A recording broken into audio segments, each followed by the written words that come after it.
The RAMpocalypse is upon us. RAM prices have just increased dramatically, much to the chagrin of everybody that is currently working on a new build at the moment. And there are a few reasons as to why that is. Tech price rises, tracking the PC memory and SSD supply crisis, now with added GPU fun.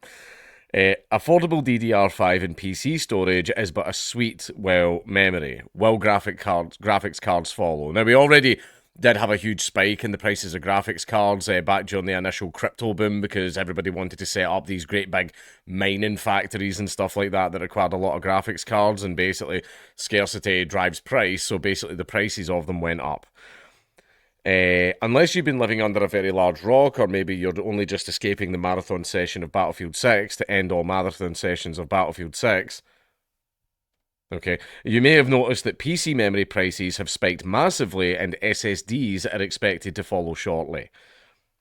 Bloody ads. But just how far have we come, how bad has it got, and what's likely to happen next? To shed a little light on the situation, we're going to track a number of DDR5 kits and SSDs over the coming day, weeks, and quite possibly months and years. We'll also keep an eye on the latest news and developments as we head into Black Friday 2025. Will this year's online fire sale be your last chance for vague, sensible DDR5 and storage prices? Or will spiraling demand from AI data centers kick in before the sales kick off? Now, allegedly, I'll need to double check this because it might have changed. Apparently, 30% of all construction projects in America right now is data centers. They're building these massive, monstrous data centers for AI. That's why they're building them, right? And apparently it's 30% of all construction projects in America right now. We are in the AI boom. AI is going to become a very, very, very, very huge thing.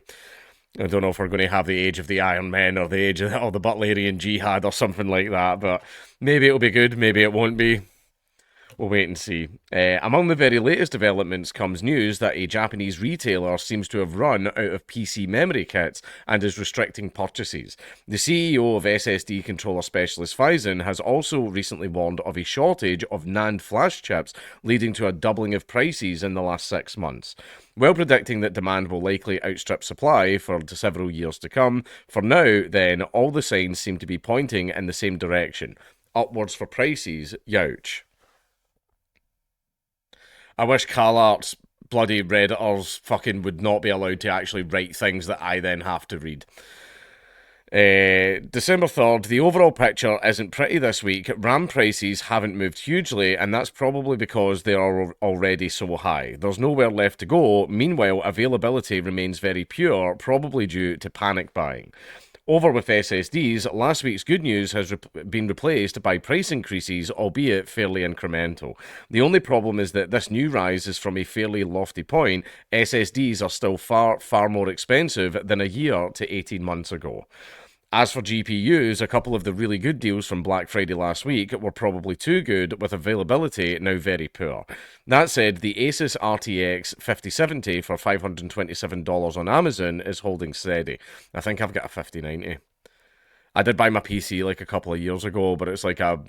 One thing is, I did this. This is just a thing I've always dreamed of, right? Have you ever went onto one of those PC building websites where you choose all your stuff and you choose all the most expensive things just to see how much it would cost, and then you look at it and then you go, wouldn't that be nice? And then you leave. I've always had a dream of just buying that, and a few years ago I did it. I did it. My PC looks like a giant fucking server. Right, it's a good thing that I actually train deadlifts because that's what you need to do to actually carry the fucking thing and all that. But mine's is future proof. Mine runs everything. So like my PC's like completely fine. If you're even flirting with the idea of buying an RTX 5070, now is probably as good as it's going to get for some time to come. Anywho, scroll down for the full details in all three categories: RAM, SSDs, and GPUs.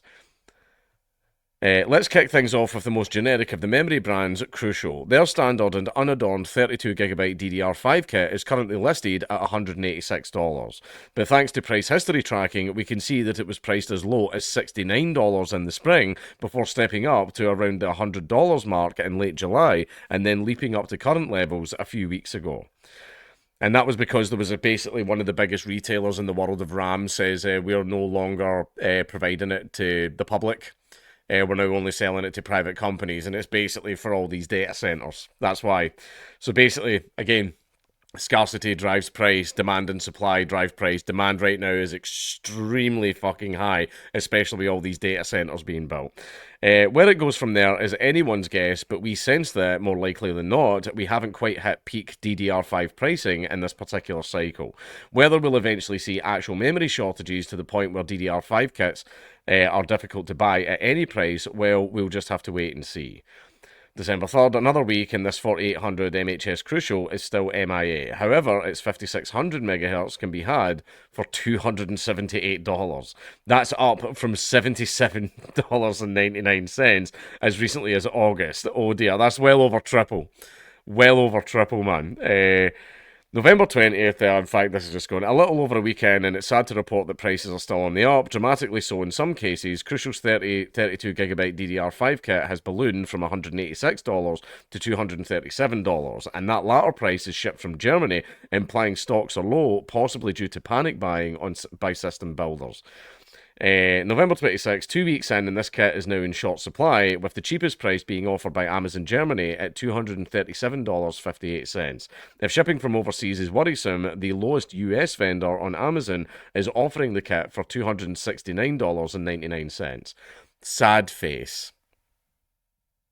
This person shouldn't be allowed to write anything. And, I'm all for free speech and all that, but stop. Next up is Newegg's bestseller, the Corsair Vengeance RGB 32GB kit. There aren't any historical price tracking graphs to post for Newegg, but suffice to say this kit would have cost much less than the current $210 figure. It's not currently available on Amazon, but when it was back in the summer, you were looking at about $100. So it's basically doubled. How much higher will it go? That's what we're here to find out. December, is this just basically... Yeah, this is a lot of nonsense. This is just going through all this rubbish.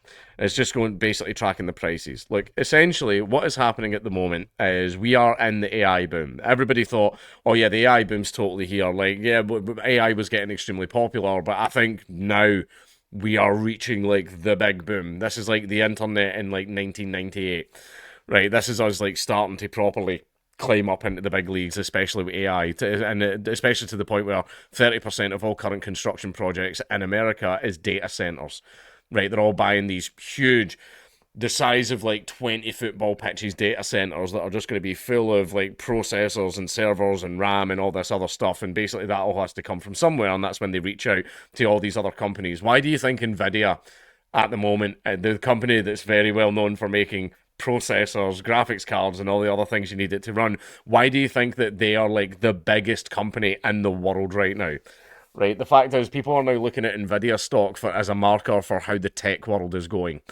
Right, that's why there's a reason that they're so huge. We are in the boom. Everybody's buying up RAM, DDR, servers, land so that they can build the data centers. There's a huge boom, and that is a very good thing. I think it is a good thing that AI is exploding. Right, I fucking, my staff give me shit because of my use of AI, but they think I'm using it to judge my life and everything, but I just use it for ease. Like, for example, if there's a magic card that I want, if I'm building a commander deck, I've got a setting on my AI where I've put in all the sets that I own quite a lot of cards from, and I'll just basically go, I need this card, what sets do I have that it's in, and is it a common or uncommon, etc. And they'll say, it's in this one, it's in Dominaria, it's a rare, and I'll go, cool, quickly check the Dominaria folder, there it is, put it in the deck. Saves me so much time. Another one as well, which is the greatest use of AI so far, tech troubleshooting. It can turn a 3-hour task into a 15-minute one. It's great. That's the number one use that I have right now for AI. I don't want to go pouring through old forum posts from 2008, where the last post was in 2009, and it was someone going, did anybody ever find a fix for this? Like, I'm sick of that shit. I'm not doing it anymore. Right, whereas if you use AI, it's great. Guides you through the entire process. Gets things fixed so fucking quickly. That's my top number one use of AI, right? But it's handy, I think, for a lot of people, right? AI is handy. Don't use it to do your dissertation and all that other stuff as well. Please don't do that and everything. Don't cheat. And if I say that, everybody's going to cheat anyway. But AI, I think, does have a lot of uses. I think it is very handy. I think it is very good. However, I think we might be on the track to become dumber and dumber. I think the internet itself basically made everybody a lot smarter, especially when you've got so much information just carrying around in your pocket, right? There's things that you can look up. I think the internet overall has made the average person a lot more learned. Um, in this case, though, especially with AI, I think it's going to make people really lazy. Hey, do this thing. Well, why would I when I could just get AI to do it? And I think that's going to have an effect on the human race over enough generations where everybody gets. You ever read Asimov's Foundation? Where basically there's all this technology, but nobody has any idea how it works, so they think it's some like woo woo magic, and they start praying to machines and everything, and they think it's got a machine spirit. What does that remind you of? Yeah, fucking a lot of the stuff with the Mechanicum and well, the Adeptus Mechanicum. Sorry, I wrote I said Mechanicus because I'm in the middle of reading the Horus Heresy. Basically, a lot of their background is inspired by Isaac Asimov's Foundation, where it's not enough to just build a machine and, oh, hey ho, this is why it works. They have to go up and do a prayer to the Omnissiah and all this stuff as well. Pray to the machine spirit for the machine to work well and all that. But yeah, basically, I think that is what might happen. I think over time now that people aren't going to do their own research, they're just going to ask an AI. They're not searching up the websites and everything themselves. I use it to save time, but I'm not going to ask fucking Grok any deep philosophical questions or anything like that. That comes from the inside, right? But I think it's a very good thing that AI is here. But I think a lot of harm in the long term is going to come from it. I mean, especially if I ever feel like building a new computer.